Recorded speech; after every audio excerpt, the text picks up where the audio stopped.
Selamat sore. Good afternoon.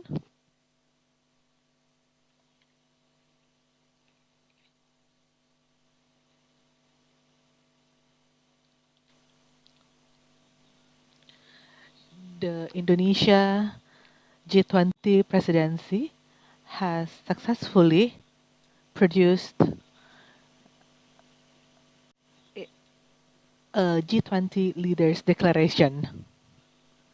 The G20 leaders declaration, which initially was doubted by many.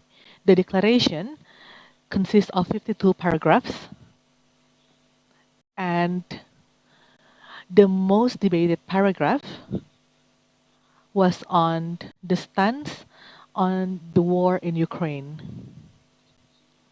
The discussion on this matter was very contentious, and at the end of the day, the leaders of G20 agreed on the content of the declaration, namely condemnation to the war in Ukraine, since it is a violation of territorial integrity. This war has caused massive public suffering and also jeopardizing the global economy that is still vulnerable from the pandemic, which also cause risk for food and energy crisis as well as financial crisis. The G20 discussed about the impact of war to the global economy condition. Some concrete actions and tangible actions were also agreed, including the establishment of pandemic fund, and so far we have raised 1.5 billion US dollars for the pandemic fund,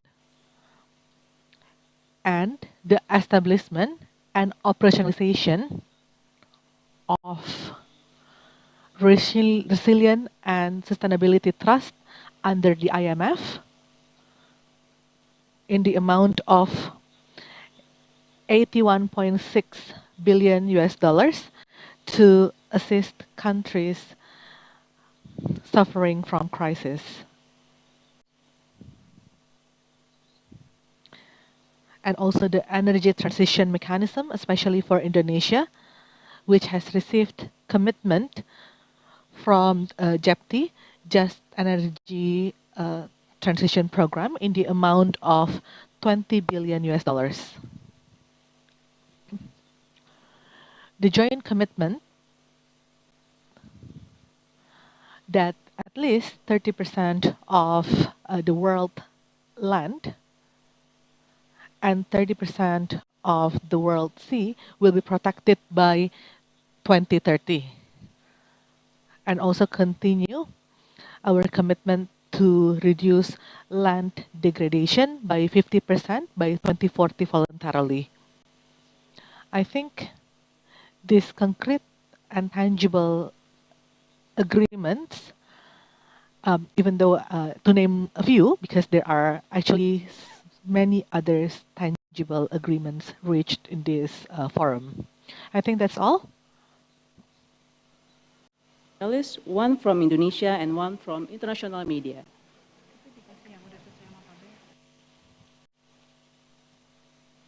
Please, Indonesia first. Indonesian journalists first.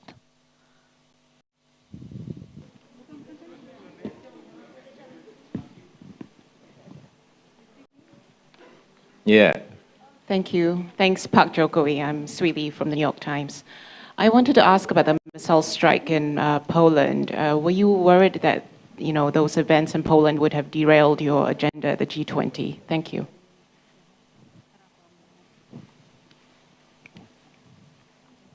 First, I regret the incident in Poland.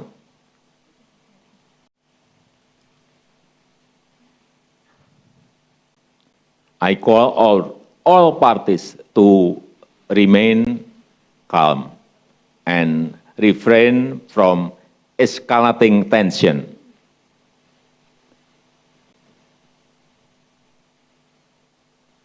I always state that war will only bring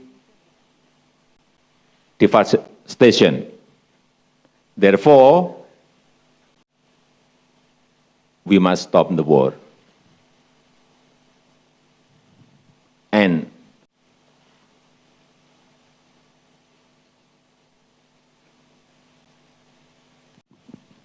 President Biden himself has already said that the missile is unlikely coming from Russia.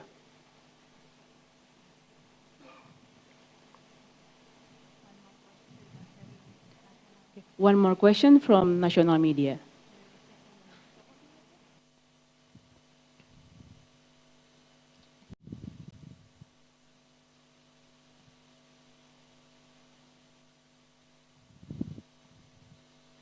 Thank you, Mr. President. My name is Dipo from Kompas TV.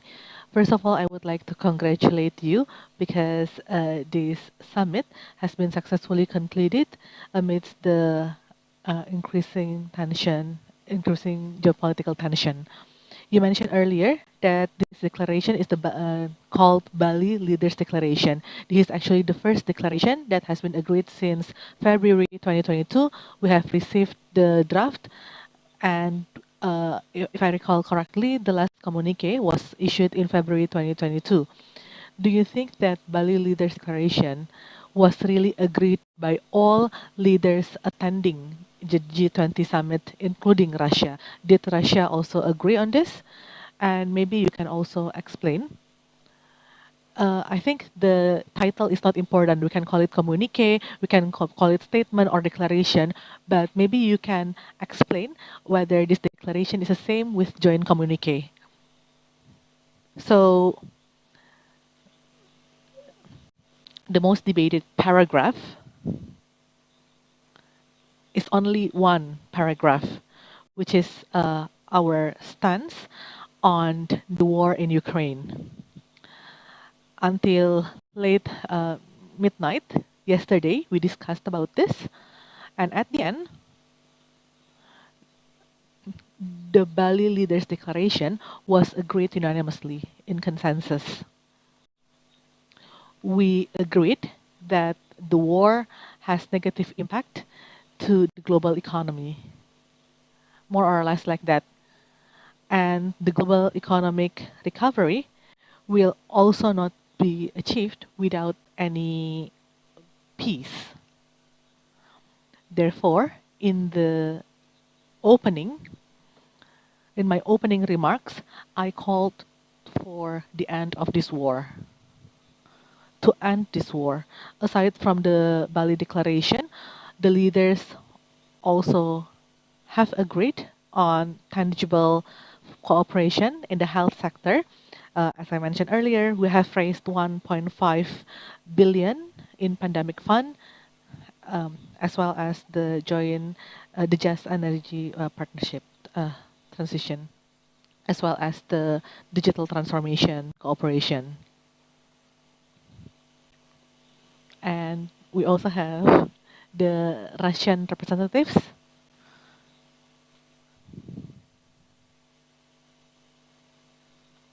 attended the summit at that time.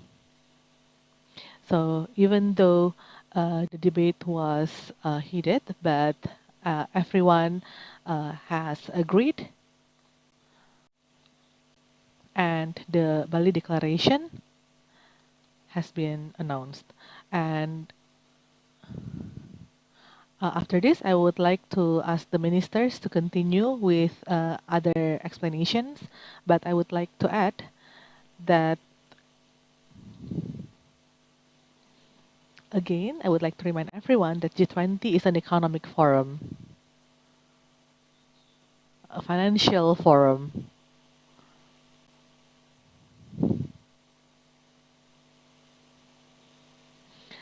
a development forum. It is not a political forum.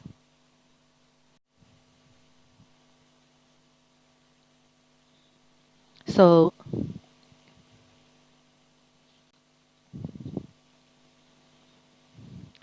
please do not try to sway the issue to political issues. Conference room. Thank you.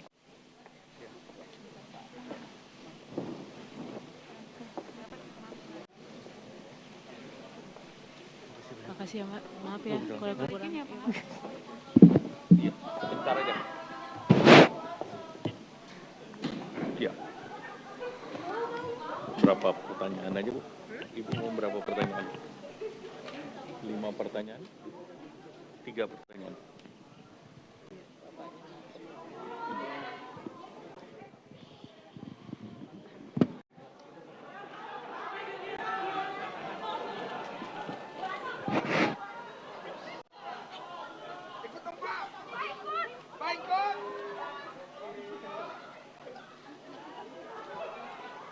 Jangan dorong-dorongan ya, tolong pelan-pelan, pelan-pelan.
Give him or her the microphone. But please be seated first.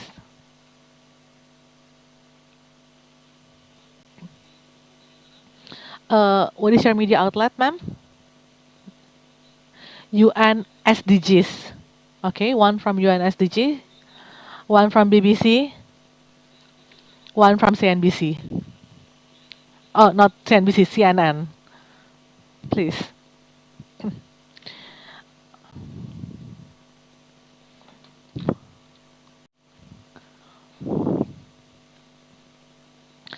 Thank you, Minister Erlangga, Minister Sri, Minister Ratno. My name is I am from UNSDG 28494. I would like to report the potential violation of Nagoya Protocol by Japan, while the leaders of the national institutions has retired. Only questions related to G20, not the Nagoya Protocol on fair distribution and utilization of bio. This is the question directed to Ibu Ratno Marsudi. President Jokowi mentioned that the most debated point was on the war between Russia and Ukraine. The question is, is Indonesia among the members that condemned the war in Ukraine?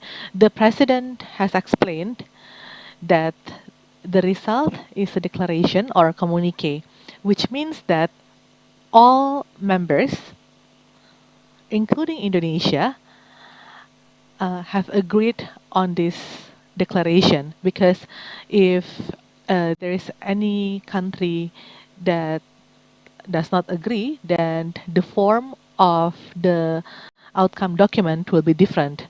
And since we need to unanimously agree on everything, the negotiation, of course, very long. There are several rounds of negotiation, and the last round of negotiation was started on the 10th of November until the 14th of November. And in that negotiation, sometimes the mandate of the negotiators ended. They cannot negotiate anything further, which means that they need to consult someone higher up in the hierarchy. Therefore, from the 10th to the 14th of November, I intensively communicated with other ministers of foreign affairs so that we can agree on a declaration.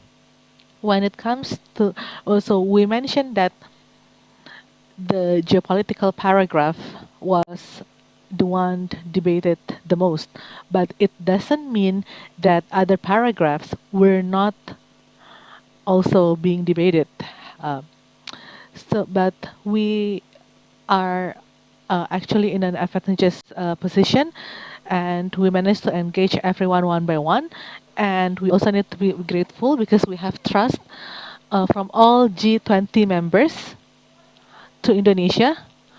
So at the end, we can agree on a declaration. Earlier, the president said that in the beginning, everyone was pessimistic. Nobody was sure or was optimistic that the communique or the declaration can be agreed by all members. This is based on trust. We are deploying our long-standing and long-built diplomacy assets, and we're always trying to bridge any differences, no matter how wide or how deep the differences is. CNN, good afternoon, Ibu Ratno, Pak Erlangga, and Ibu Ani. I have several questions. First, about the leaders' declaration, paragraph 12. I would like to ask this to Ibu Ani and Pak Erlangga. Paragraph 12 was on realizing the commitment in 2019 to lift fuel subsidies. I would like to ask whether this is in line with Indonesia's commitment to transition to green energy. And one question to Ibu Minister Ratno: how is the success of Indonesia G20 presidency will affect our international diplomacy power? So that's actually, we agreed to actually lift the fuel subsidy, but the technicalities on how and when will be explained by the Minister of Finance. Paragraph 12 is on the achievement of SDG 7, Goal 7 of the SDG, access to energy and also eliminating poverty that is stemmed from energy insecurity. But at the same time, energy is also a sector that produces carbon dioxide emissions, one of the biggest sector that produce carbon dioxide emission, including in Indonesia. If we see our NDC, the energy sector is the one that actually produce the most carbon dioxide and also the most hard to achieve in terms of the balance to reduce the emission. But SDG 7 is about how we can close the gap between those who do not have any access to energy or who have access to energy and those who do not have any access to energy. And in this paragraph, we discussed about different measures that should be taken. So, for instance, low emission carbon for energy sector, and among others, we also mentioned about phasing out of fossil fuel and coal.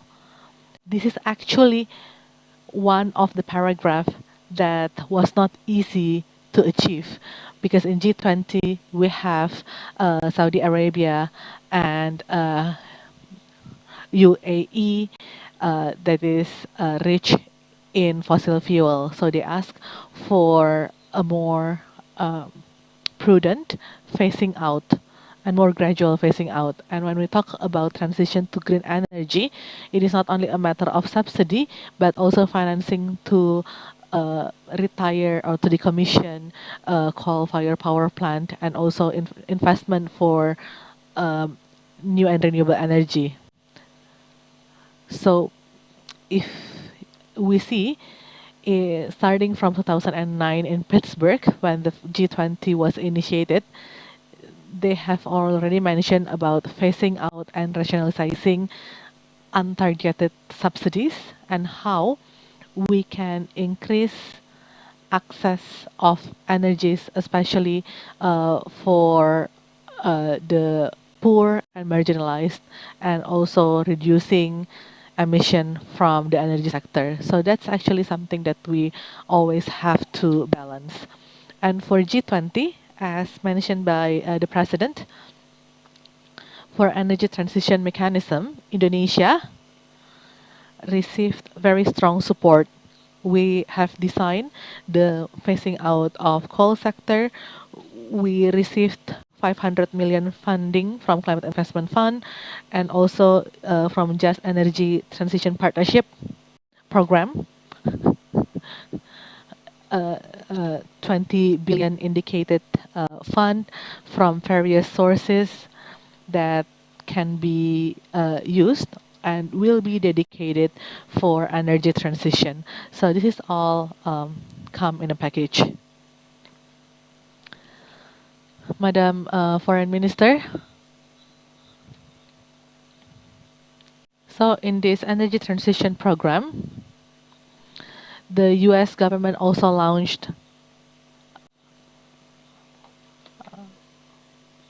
PGII, Partnership for Global Infrastructure, and one of them is to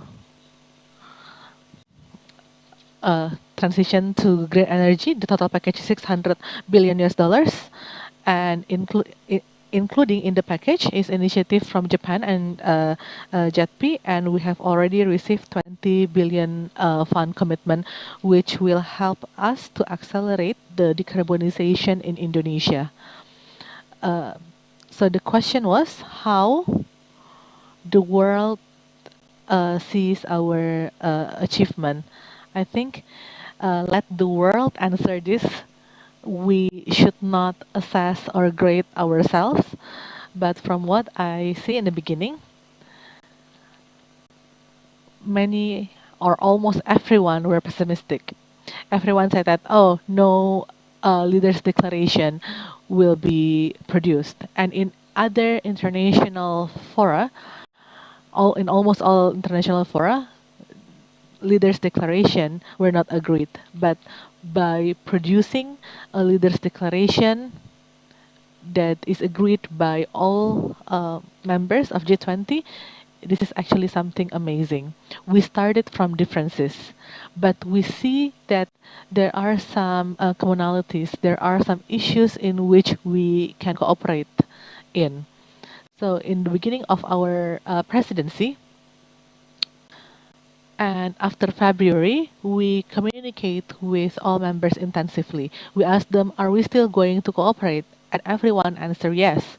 So from that small commitment, we try to capitalize on that.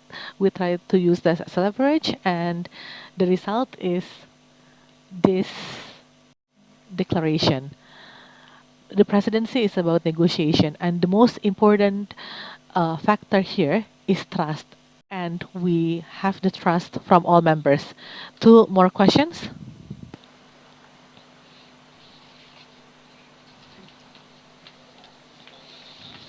From Katadata and TVRI. And one from China. Katadata.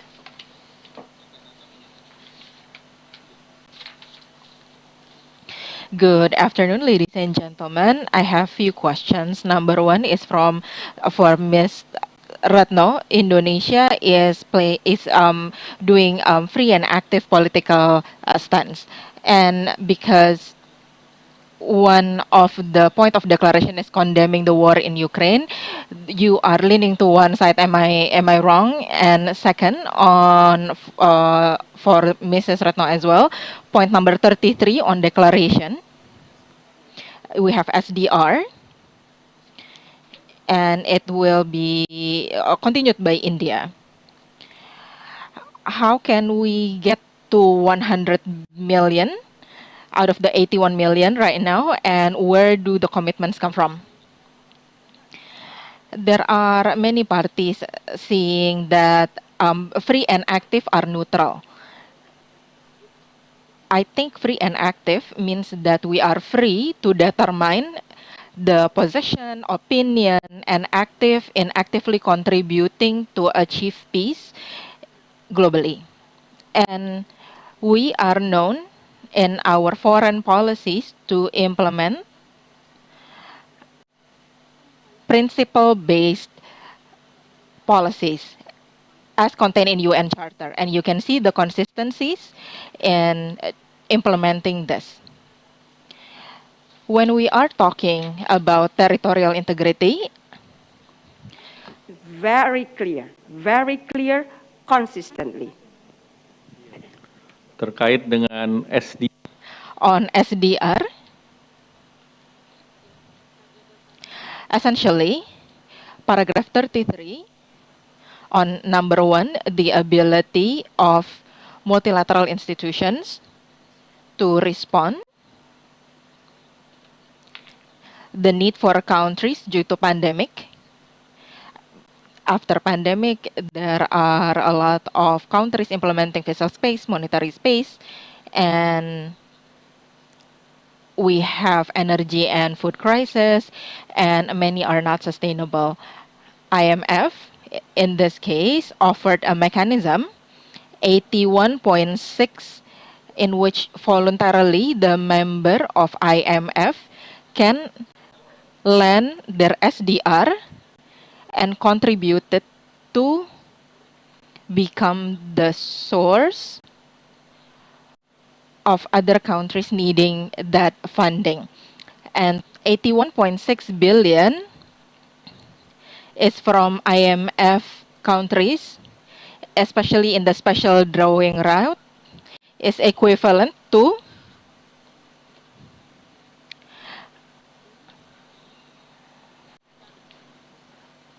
can be lent to to be utilized by poor countries. I do not have the list of the full countries, but this is something that the countries who are certain that they are not going to utilize their SDR in the near future. If I may add a little or strengthen what our Ministry of Foreign Affairs has reiterated, Ministry of Finance have 7 times or the highest frequency of meetings. And this is, we have communique in February by the Ministry of, that's the only communique before the war in Ukraine, and after that, we are unable to produce communique. We only have chair summary, but this to illustrate the differences, the condition before and after the war happened, as iterated before by the Ministry of Foreign Affairs and our President. And until last week, we still have a joint finance and health meeting.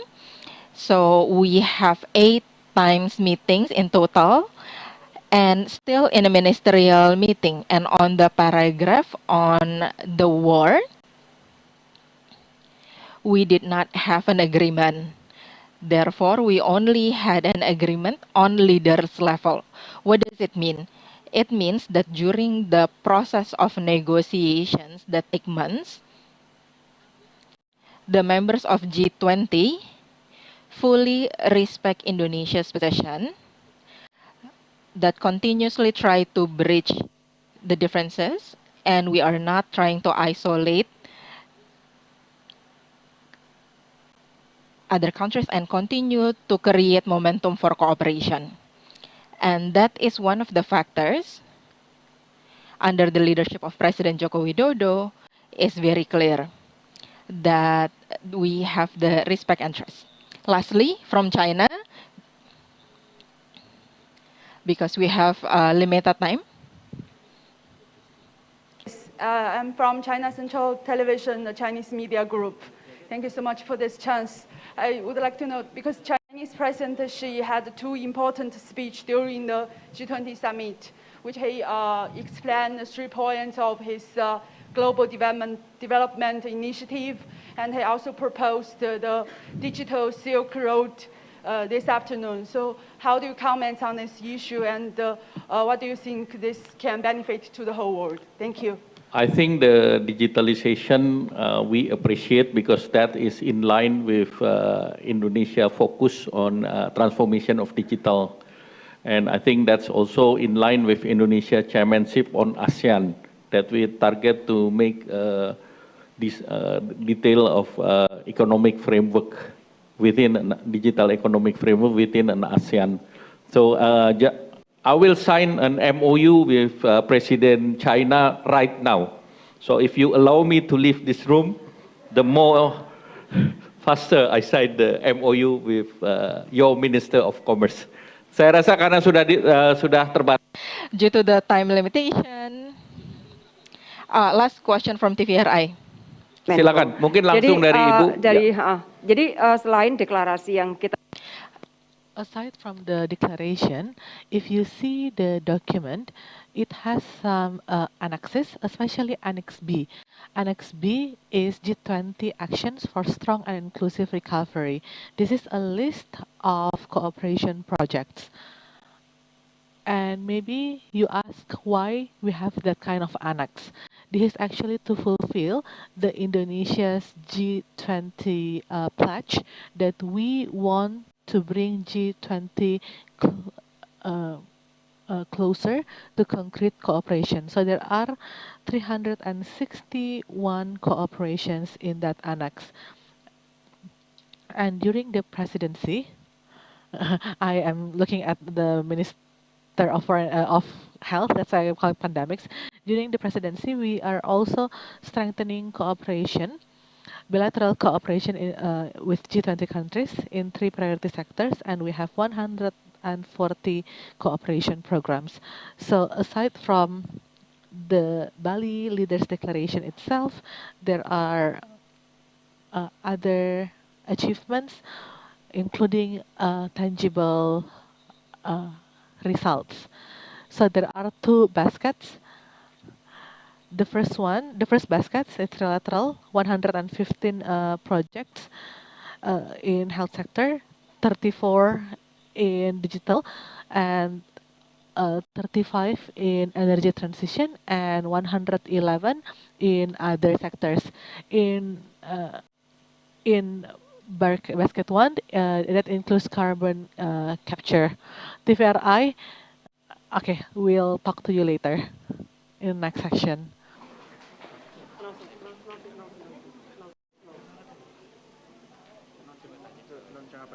Keluar. Yang ini. Ya, semua. Nanti orang Prancis ya. Nanti orang Prancisnya ya. Orang Prancisnya. Tinggalkan aja ruangan. Rekan-rekan harap bisa meninggalkan ruangan karena kami mau bersiap